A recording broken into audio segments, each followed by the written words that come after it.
नमस्कार, मैं Ravish Kumar. Middle class और क्रेडिट कार्ड का लोन, क्या आपके दरवाजे पर भी लोन वसूलने वाले खटखट करने लगे हैं और आप उनकी आहट से भागने के लिए घर में छुप रहे हैं या शहर से भाग रहे हैं? जो बैंक क्रेडिट कार्ड लेने के लिए लगातार फोन कर रहे थे, उन्हीं बैंकों ने लोन वसूलने के लिए बाउंसर भेजना शुरू कर दिया है, फोन करना शुरू कर दिया है। बैंक के अफसर भी आ सकते हैं रिकवरी एजेंट बनकर। तब आप क्या करते हैं? क्या बहाना बनाते हैं और कहां छुपते हैं? कभी आपने सोचा कि लोन क्यों नहीं चुका पा रहे हैं और क्यों लोन लेना पड़ रहा है? 2023 में पटना हाईकोर्ट ने कहा था कि यह मौलिक अधिकारों का हनन है। बैंक बाउंसर लगाकर लोगों से गाड़ियां छुड़ा रहे हैं। आरबीआई की गाइडलाइन है कि बैंक ऐसा नहीं कर सकते। नौकरी पाने की वेबसाइट पर रिकवरी एजेंट की नौकरी के विज्ञापन देखिए। बैंक से लेकर प्राइवेट माइक्रो फाइनेंस लेंडर यानी निजी तौर पर कर्ज देने वाले महाजन भी ऐसी नौकरियों के विज्ञापन दे रहे हैं। इस शानदार नौकरी के जॉब डिस्क्रिप्शन में लिखा है कि आपको घर घर जाकर लोन की वसूली करनी होगी, अपनी खुद की बाइक पर जाना होगा, तनख्वाह 9 से 20 हजार होगी और जितनी ज्यादा वसूली की जाएगी उस हिसाब से कमीशन मिलेगा। तनख्वाह 60 हजार तक हो सकती है। इस तरह से हर एक रिकवरी में इंसेंटिव जोड़ा जा रहा है। इन नौकरियों के विज्ञापन दिल्ली से लेकर हरिद्वार, पटना, वर्धा और तमिलनाडु के सेलम तक के लिए हैं। किसी विज्ञापन में बिजनेस एडमिनिस्ट्रेशन की डिग्री मांगी गई है, किसी में लिखा है कोई भी बीए की डिग्री चलेगी, कहीं पर 12वीं पास भी काफी है। बताइए, कोई नौकरी आपने ऐसी देखी जहां 12वीं पास से बिजनेस एडमिनिस्ट्रेशन तक सब एक समान हो? एक विज्ञापन में लिखा हुआ है कि यह सिर्फ पुरुषों के लिए है। कई विज्ञापनों में लिखा है कि नियम और कानून के दायरे में रहते हुए काम करना होगा। तो ऐसी कौन सी नौकरी है जिसमें कानून के दायरे के बाहर रहकर काम किया जाता है या करवाया जाता है? तो इस तरह की बात लिखने के क्या मतलब है? स्थानीय लोगों को प्राथमिकता देने की बात भी एक से अधिक विज्ञापनों में दिखी। यह कैसी नई नौकरी मार्केट में आ गई है? कहीं ऐसा ना हो कि जिन पर लोन है वे भी रिकवरी एजेंट बनकर लोन वसूल रहे हैं। लोन तो चुकाना है, लोन से आप बच नहीं सकते। तो मिडिल क्लास लोन क्यों नहीं चुका पा रहा है? सोना गिरवी क्यों रख रहा है? कहां से लोन लेगा और चुकाने के लिए कहां भागेगा? हमारा वीडियो पूरा देखिएगा। क्या मिडिल क्लास की कहानी खत्म हो गई? उसकी बाइक की रफ्तार ना तो मजा दे रही है और ना ही शहर से भगाकर ले जा रही है। कर्जे ने मिडिल क्लास की बाइक पंचर कर दी। एक कर्ज के बाद दूसरा कर्ज और उसके बाद तीसरा चौथा कर्ज। कर्ज चुकाने के लिए कर्ज। भारत में टू व्हीलर का सेल भी घट गया है। पिछले साल के मुकाबले 9% की गिरावट देखी गई। मोटरसाइकिल की बिक्री 13% और मोपेड की बिक्री 18% घट गई है। कितनी तरह से यह बात बताई जाए कि मिडिल क्लास की कहानी संकट में है। 2024 में क्रेडिट कार्ड के डिफॉल्टर की संख्या 28% बढ़ गई। वे 6,742 करोड़ का लोन नहीं चुका पाए। क्रेडिट कार्ड का एनपीए बढ़ता जा रहा है। भारतीय रिजर्व बैंक के अनुसार अकेले साल 2024 में एनपीए 28% से भी ज्यादा बढ़ गया। 6,742 करोड़ के एनपीए केवल क्रेडिट कार्ड से हुए हैं। इंडियन एक्सप्रेस की रिपोर्ट में लिखा है कि 2023-24 में जब अर्थव्यवस्था में मंदी का दौर था, उस साल क्रेडिट कार्ड का एनपीए 1500 करोड़ बढ़ गया। दिसंबर 2020 में जो एनपीए 1108 करोड़ था, वह 4 साल में बढ़कर 6,742 करोड़ पर आ गया। इंडियन एक्सप्रेस के जॉर्ज मैथ्यू की यह रिपोर्ट आपने पढ़ी होगी। फाइनेंशियल टाइम्स में आज भारत के मिडिल क्लास की दुर्दशा पर लंबी सी रिपोर्ट आई है। हाल के दिनों में भारत के मिडिल क्लास की हालत पर कई विश्लेषण छप चुके हैं, फिर भी इस पर कहीं गंभीर बहस नहीं। मिडिल क्लास के लाडले तलवार लेकर प्रदर्शन कर रहे हैं। दुनिया ड्रोन से युद्ध करने की तैयारी में है और आगरा में लाडले तलवार लेकर वीरता का प्रदर्शन कर रहे हैं। ड्रोन बहुत महंगा भी है, तलवार बहुत सस्ती है। जिस तलवार का सीमा पर अब कोई काम नहीं, उस तलवार का राजनीति में कितना काम? तरह तरह की सेनाएं फ्री में बन गई हैं और कभी भी किसी का घर घेरने आ जाती हैं। इसी पर बहस है, लेकिन ड्रोन के समय में तलवार का क्या काम, इस पर बहस नहीं। तलवारों से लैस युवाओं को भारत का नया आईटी सेक्टर सनराइज सेक्टर घोषित कर देना चाहिए। भारत के सन लोग यानी बबुआ बेटे लोग तलवार लेकर राइज कर चुके हैं। लगातार देश को भटकाया जा रहा है। लेकिन इसके बाद भी आर्थिक हालत की सच्चाई सामने आ ही जाती है, कभी क्रेडिट कार्ड की खबर तो कभी गोल्ड लोन की खबर से। क्रिस के और कृष्ण कौशिक की इस रिपोर्ट में बताया गया है कि क्रेडिट चुकाना इतना मुश्किल हो जा रहा है कि अब कर्ज कैसे चुकाएं, इसे लेकर सलाह देने वाली कंपनियां अस्तित्व में आ गई हैं। पहले कार्ड से कर्ज बांटो, फिर ना चुका पाओ तो वसूली के लिए बाउंसर लगाओ, और बाउंसर ठीक नहीं लगता तो कर्ज कैसे चुकाया जाए इसके लिए कंपनी बना दो राय देने के लिए। लोन लेने वालों को सलाह देने के लिए एक नई इंडस्ट्री पैदा हो गई है, इन्हें क्रेडिट रेजोल्यूशन कंपनी कहा जाता है। फाइनेंशियल टाइम्स में ऐसी ही एक कंपनी फ्रीड के सीईओ रितेश श्रीवास्तव का बयान छपा है कि उनकी कंपनी से सलाह और मदद लेने वाले लोगों में एक साल में 15% का इजाफा हुआ है। 40,000 से 55,000 रुपया महीना कमाने वाले लोग 6-6 लाख तक के 6-6 लोन ले रहे हैं। क्रिस के और कृष्ण कौशिक की रिपोर्ट फाइनेंशियल टाइम्स में छपी है, आपको पढ़नी चाहिए। पिछले साल जून में घरेलू कर्ज जीडीपी का 43% हो गया। मार्च 2020 में यह 35% था। यह सब रिजर्व बैंक के आंकड़े हैं। अखबार ने लिखा है कि असुरक्षित कर्ज भी बढ़ता जा रहा है। इस तरह के कर्ज भारत विकास कर रहा है, इसकी गाथा की हवा निकाल देते हैं। फाइनेंशियल टाइम्स के साथ साथ कई अखबारों में यह बात छपी है कि भारत दुनिया की तेज बढ़ती अर्थव्यवस्थाओं में से एक है। तो इसलिए नहीं कि पूरा भारत तरक्की कर रहा है, बल्कि इसलिए कि भारत के चंद लोगों के कारण यह रफ्तार दिखाई दे रही है। इस तरक्की का फायदा मिडिल क्लास और आम लोगों को नहीं मिल रहा है। नाम के लिए है भारत दुनिया की 5वीं बड़ी अर्थव्यवस्था, सिर्फ नाम के लिए। सुनकर अच्छा तो लगता है, लेकिन प्रति व्यक्ति आय के मामले में भारत कहां खड़ा है, इसे सुनकर किसी को अच्छा नहीं लगेगा। अनिंद्यो चक्रवर्ती ने लिखा है कि काम करने वाले एक वयस्क की औसत मीडियन इनकम महीने की 15,000 रुपए है। अनिंद्यो चक्रवर्ती के इस विश्लेषण से यही निकल कर आता है कि 50% भारतीय एक महीने में 15,000 से भी कम कमाते हैं। तो ये हाल है भारत का। तो पता कीजिए आपकी कमाई कितनी बढ़ी, आपके आसपास के लोग कितना कमा रहे हैं, घर कैसे चला रहे हैं। भारत की घरेलू बचत 50 साल में सबसे कम है। यह कैसी तरक्की है कि लोगों की बचत 50 साल में सबसे नीचे है, और इस पर बहस नहीं। लोगों की कमाई 10 साल से स्थिर हो चुकी है। इसका मतलब यही हुआ कि 10 साल पहले एक इंजीनियर को पहली नौकरी की जितनी सैलरी थी, आज भी वही मिल रही है। हिंदू बिजनेस लाइन की संजना बी ने अक्टूबर में एक सर्वे के नतीजों के हवाले से रिपोर्ट कर बताया है कि 2013-14 में इंजीनियरिंग के फ्रेशर को 3 से 3.5 लाख का पैकेज मिल रहा था एक साल का। एक दशक बाद 10 साल बाद 2023-24 में इस आंकड़े में न के बराबर वृद्धि हुई है। नए ग्रेजुएट को 3.8 लाख से लेकर 4.5 लाख तक का ही सालाना का पैकेज मिल रहा है। साल का 4.5 लाख यानी महीने का 40,000 भी नहीं। इतने पैसे में कोई कैसे गुजारा कर सकता है? क्या यही वजह है कि पिछले 5 साल में घरेलू कर्ज बढ़ता ही जा रहा है? लोग जी कैसे रहे? स्कूल की फीस बढ़ रही है, किताबें महंगी होती जा रही हैं, इलाज का खर्चा बढ़ता जा रहा है, घर का खर्चा बढ़ रहा है, और सैलरी है कि बढ़ती नहीं। बिहार में इस साल चुनाव है, 20 साल से नीतीश कुमार की सरकार है, एक ही व्यक्ति मुख्यमंत्री हैं, फिर भी इस बिहार में 6,000 से भी कम कमाने वाले 34% लोग हैं, और 10,000 तक कमाने वाले 30%। बिहार की जनसंख्या करीब 13 करोड़ है, यानी 4 करोड़ लोग 10,000 या उससे भी कम कमाते हैं। यह तो बिहार सरकार का अपना आंकड़ा है, भारत के एक बड़े राज्य की आर्थिक सच्चाई है। तो कैसे भी देखिए भारत की गरीबी दिख जाती है, और मिडिल क्लास का बुरा हाल। गरीबी दूर करने का दावा कर दिया जाता है, लेकिन मिडिल क्लास ही जब गरीबी की हालत में जी रहा है तो सोचिए गरीबों की क्या हालत होगी।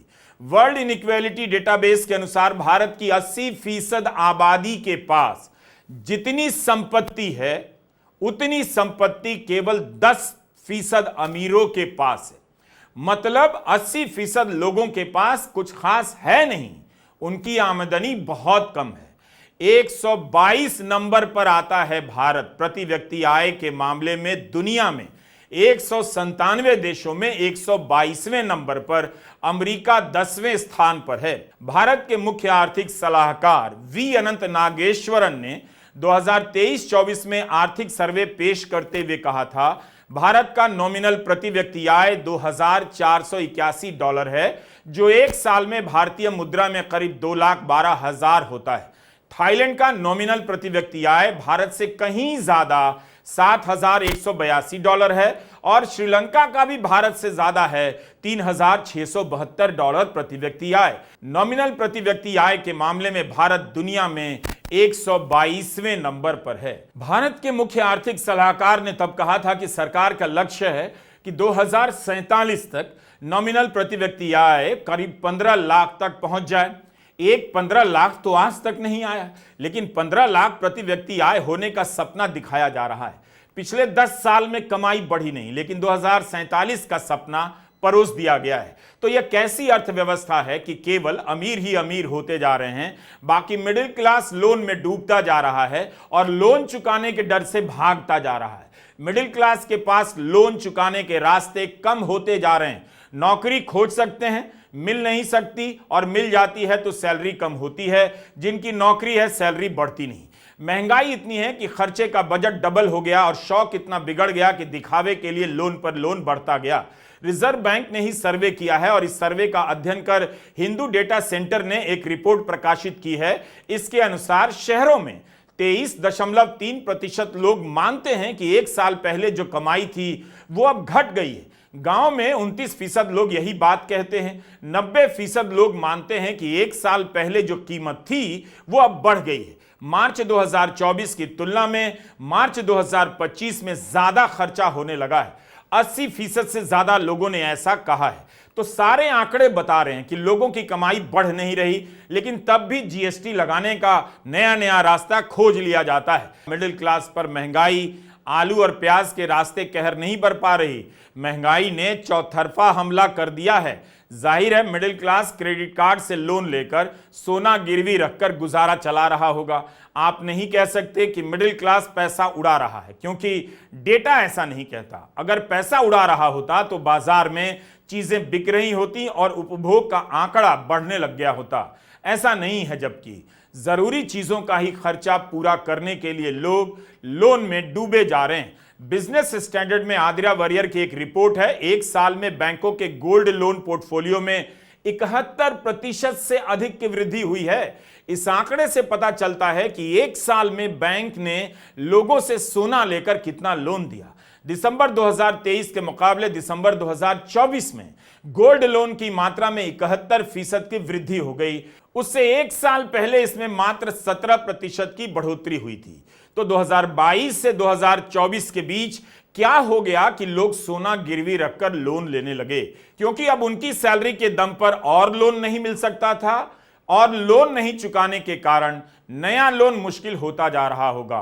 कुछ तो चिंता होगी उस क्लास की जिसकी चुप्पी ने देश को नफरत की आंधी में धकेल दिया। अवैध काम करता हुआ एक राज्यपाल पकड़ा जाता है। सुप्रीम कोर्ट के आदेश के बाद भी जय श्री राम के नारे लगवाते हैं, जबकि उन्हें इस्तीफा दे देना चाहिए था या बर्खास्त कर दिया जाना चाहिए था। अप्रैल 2024 से लेकर दिसंबर 2024 के बीच सोने के दाम 21% बढ़ गए, लेकिन इसी समय गोल्ड लोन की डिमांड में 68% की वृद्धि हो गई। सोना का दाम बढ़ता जा रहा है और लोन भी। सोना महंगा हुआ तो लोग सोना गिरवी रखकर पर्सनल लोन ले रहे हैं। यही कारण है कि आपको पर्सनल लोन का डेटा कम होता दिखाई दे रहा है। तो आप अपनी सच्चाई भले ना बताएं, लोगों को पता है कि क्या हालत है। बारात में महाराजा और राजा राजकुमार बनकर डांस करने से आप महाराजा नहीं बन जाते। क्रेडिट कार्ड वालों को पता है कि आपने जो लोन लिया है चुका नहीं पा रहे। 90 दिनों के भीतर ब्याज या मूलधन की किस्त देनी पड़ती है, लेकिन 90 दिनों के भीतर नहीं देने वालों की संख्या बढ़ती जा रही है। समय पर नहीं चुकाने के कारण बैंक 40% से अधिक का ब्याज वसूलने लग जाते हैं। बस जो एक बार फंसा कर्ज के चक्र में फंसता ही चला जा रहा है। मार्च 2021 में क्रेडिट कार्ड से लोगों ने 6,30,000 करोड़ खर्च किए, लेकिन मार्च 2024 में यह राशि बढ़कर 18,31,000 करोड़ हो गई। इतनी बढ़ गई तो क्रेडिट कार्ड से खरीदारी कैसे बढ़ी? 3 गुना खरीदारी बढ़ गई 3 साल में। क्या हो गया 2020 से 2024 के बीच? क्या इन 4 सालों में मिडिल क्लास की तरक्की कर्ज के गड्ढे में धंस गई। लोगों के पास क्रेडिट कार्ड से खरीदने के अलावा दूसरा विकल्प नहीं रहा। उनके पास अपनी बचत है नहीं, वो घट गई, सैलरी बढ़ नहीं रही। यही सब तो बता रहे हैं ये आंकड़े, और आपको नेता औरंगजेब और राणा सांगा में उलझा रहे हैं। डेटा पर डेटा कहे जा रहा है कि लोग क्रेडिट कार्ड से दनादन लोन लेने के लिए मजबूर हैं और चुका नहीं पा रहे। और जब चुका नहीं पा रहे हैं तो अपना सोना गिरवी रखकर लोन ले रहे हैं। लेकिन अब यह ट्रेंड भी बदल रहा है। एक तरफ जहां क्रेडिट कार्ड का लोन बढ़ता जा रहा है और एनपीए 28% बढ़ गया, उसी समय एक और रिपोर्ट आ गई। इस साल फरवरी में क्रेडिट कार्ड से पिछले 7 महीनों में सबसे कम खर्चा हुआ। यह आंकड़ा रिजर्व बैंक का है। एचडीएफसी, आईसीआईसीआई, एक्सिस बैंक का आंकड़ा बता रहा है कि क्रेडिट कार्ड से खर्चा घटा है। यह सब तब हो रहा है जब लोगों का घरेलू कर्ज बढ़ता जा रहा है। जाहिर है इसका यही मतलब है कि लोगों की खरीदने की क्षमता घटती जा रही है। रिजर्व बैंक के पूर्व गवर्नर शक्तिकांत दास चेतावनी दे रहे थे, लोग सोच समझ कर नहीं अति उत्साह में खर्च कर रहे हैं। लेकिन फरवरी आते आते वह उत्साह भी गायब हो गया। क्या इसीलिए सांप्रदायिक मुद्दों को हवा दी जा रही है ताकि लोग उन मुद्दों में उलझे रहें और क्रेडिट कार्ड से लेकर महंगाई पर उनका ध्यान न जाए? आखिर यह देश कितना बहस कर सकता है और कब तक कर सकता है ऐसे मुद्दों पर? इसके बाद भी तो उसकी सच्चाई बाहर आ रही है कि लोगों के पास पैसा नहीं, लोग कर्ज ले रहे हैं और कर्ज चुकाने के लिए लोन में डूबते जा रहे हैं। फाइनेंशियल टाइम्स ने प्राइस वाटर कूपर्स और परफ्यूज के सर्वे का जिक्र किया है। इसके अनुसार टेक सेवी भारतीय अपनी कमाई का 33% हिस्सा ईएमआई चुकाने में खर्च कर रहे हैं। 2013 के बाद क्रेडिट कार्ड का खर्चा सालाना 28% उनका बढ़ गया है। तो क्या आप कभी नहीं सोचेंगे कि आपकी जो सैलरी आ रही है वो कहां जा रही है और बढ़ क्यों नहीं रही? पेट्रोल और डीजल के खर्चे का हिसाब तो आप रखते होंगे, फिर आप बोलते क्यों नहीं? आज की खबर है 14 अप्रैल की भास्कर की। गुरुदत्त तिवारी ने अपनी रिपोर्ट में लिखा है कि पेट्रोल डीजल पर 15 रुपए प्रति लीटर तक मुनाफा होने के बावजूद भी तेल कंपनियां दाम नहीं घटा रही हैं। 5 साल में 7 बड़ी तेल कंपनियां 7 लाख करोड़ का मुनाफा कमा चुकी हैं। इन्हीं 5 वर्षों में पेट्रोल 8 रुपया और डीजल 2.71 रुपया प्रति लीटर महंगा हो चुका है। तो ऐसी खबरों का होता क्या है? हर दिन यह बात आती है कि अंतर्राष्ट्रीय बाजार में कच्चे तेल का दाम कई प्रतिशत गिर गया, लेकिन भारत में पेट्रोल और डीजल का दाम घटा नहीं। मई 2014 की तुलना में कच्चा तेल 40% सस्ता हो चुका है, लेकिन पेट्रोल कितना महंगा है? विपक्ष करे भी तो क्या, उसकी खबर कहीं छपती नहीं, उसके आंदोलन को कवरेज मिलता नहीं, उसके मुद्दों पर बहस होती नहीं, तो ट्विटर पर ट्वीट कर आगे बढ़ जाता है। जयराम रमेश ने एक बार नहीं कई बार पेट्रोल के दाम को लेकर ट्वीट किया। इस बार भी कर दिया कि निजी कंपनियों को फायदा पहुंचाने के लिए पेट्रोल डीजल के दाम कम नहीं किए जा रहे हैं। मई 2014 में पेट्रोल पर एक्साइज ड्यूटी 9.20 रुपए और डीजल पर 3.46 रुपए थी, जो मोदी सरकार में पेट्रोल पर बढ़कर 19.90 रुपए और डीजल पर बढ़कर 15.80 रुपए हो गई। 357% पेट्रोल पर और 54% डीजल पर यह बढ़ोतरी है। सरकार ने पिछले 11 साल में पेट्रोलियम सेक्टर से 39.54 लाख करोड़ कमाए, फिर भी जनता को राहत नहीं मिली। पेट्रोल पर लगने वाले उत्पाद शुल्क में 357% की बढ़ोतरी है, डीजल पर 54% की, 357% की। जयराम रमेश का कहना है सरकारी कंपनियों के साथ साथ प्राइवेट तेल कंपनियों को भी रिफाइनिंग और मार्केटिंग से मोटी कमाई हो रही है, जबकि आम आदमी महंगे पेट्रोल डीजल के बोझ तले दबता जा रहा है। सीएजी को ऑडिट करना चाहिए कि किस तरह सरकार की नीतियों ने इन प्राइवेट कंपनियों को लाभ पहुंचाया। सीवीसी और सीबीआई को जांच करनी चाहिए कि क्या इसमें जानबूझकर लापरवाही बरती गई या कोई मिलीभगत है। जनता के पैसे का हिसाब चाहिए। जनता अपना घर नहीं चला पा रही, कर्ज नहीं चुका पा रही, कहां से इतना हिसाब रख पाएगी कि तेल कंपनियों के फायदे के लिए वह करीब 95 रुपए लीटर पेट्रोल भरवा रही। सिलेंडर का दाम 50 रुपया बढ़ गया, किसी ने उफ तक नहीं की। जनता ने धर्म और नफरती मुद्दों पर कितना ध्यान दिया और आर्थिक मुद्दों पर कितना, पहले इसका हिसाब होना चाहिए। तो मिडिल क्लास ही बता सकता है कि उसकी हालत क्या है। मिडिल इनकम कमाने वालों का बड़ा हिस्सा कर्ज में डूब गया है। उसकी हालत इसी से खराब नहीं है, उसका भविष्य भी खराब हो रहा है। कॉलेजों की पढ़ाई का स्तर पता कर लीजिए। धर्म की राजनीति की आड़ में कितना कुछ खत्म किया जा चुका है। दिल्ली विश्वविद्यालय के एक प्रिंसिपल गोबर से कॉलेज का कमरा लीप रही हैं कि गर्मी नहीं लगेगी। अगर गोबर की क्षमता में इतना विश्वास था, 10 साल से गोबर गोबर कर रहे थे, तो अभी तक विश्वविद्यालय के सारे कॉलेजों के सारे कमरे, प्रिंसिपल के कमरे और वाइस चांसलर के कमरे को गोबर से क्यों नहीं लीपा गया? अब भी लीपा जा सकता है 10 दिनों के भीतर। दिल्ली विश्वविद्यालय से एयर कंडीशन की व्यवस्था खत्म कर देनी चाहिए। सबको घर से गोबर लेकर आना चाहिए। लेकिन परंपरा और संस्कृति के नाम पर आपको गोबर में उलझाया जा रहा है और आप हैं कि कर्ज में डूबते जा रहे हैं। आप एक काम कीजिए, दिल्ली विश्वविद्यालय की इस प्रिंसिपल से पूछिए कि हम कर्ज में बहुत डूब गए हैं, क्या शरीर पर गोबर लीप लेने से, पोत लेने से कर्जे से राहत मिल जाएगी? पूछ लीजिए और पोत लीजिए। नमस्कार, मैं रवीश कुमार।